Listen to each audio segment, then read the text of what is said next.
Hello everyone, Matthew here, CanadianRenegade.com. Today I'm going to do a tutorial on paper bag flooring. There were a few reasons why we went with paper bag flooring for our tiny house. It's very inexpensive, it's very lightweight, and it's low in VOCs, so it has better air, will lead to better air quality in your home. Let's quickly go over a few of the materials.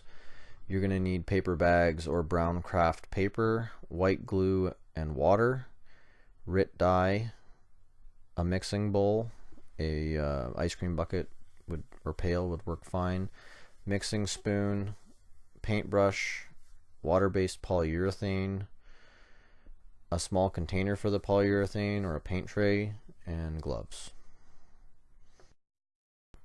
This is our kitchen before we started.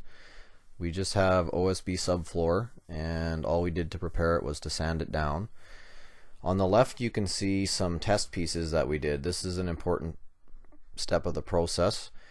You're probably going to want to adjust your technique and your dye, and the best way to do that is by getting some scrap pieces of plywood or OSB and doing some test pieces. Here I am getting things started with my mother. She had introduced us to paper bag flooring as she had done a few rooms in her home, and we thought that they looked really great, so we thought we'd give it a try.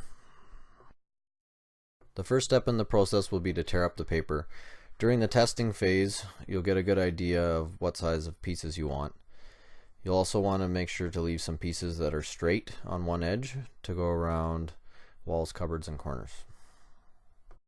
We kept the pieces with the straight edges separate from the others, so that it would be quicker to find the correct piece to fill the areas that we were working on.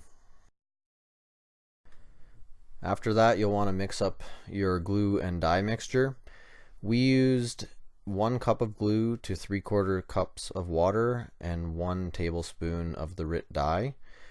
That's a lot thicker than some other people would use, but that's what worked best for us. You'll want to pre-crumple the paper. That'll help speed things up once you get down on your hands and knees to lay down the floor. You'll want to spend as little time as possible in that position, trust me. You'll want to start along the edge and work your way towards the center, overlapping all the pieces. With practice, you'll get better at selecting the correct piece to fill the spot you're looking at. You'll want to get a rhythm going so that your pieces have a consistent color. If some pieces are left longer than others, you'll end up with some that are lighter and some that are darker. If you like that look, you can go for that, but we wanted a fairly consistent look. As we laid out the pieces, we spread out the excess glue with our hands to have a consistent glue layer. You can also squeeze the pieces out into the bowl if they're especially saturated. As the glue dries, places that had a little more glue will take on this whitish hue and sort of seem to rise to the surface. This is normal. Here you can see that the kitchen is all done and we're just waiting for it to dry.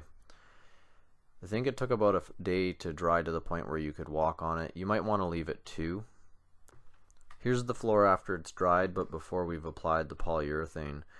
We used an oil modified polyurethane from Mini Wax, and we put on 3 heavy coats.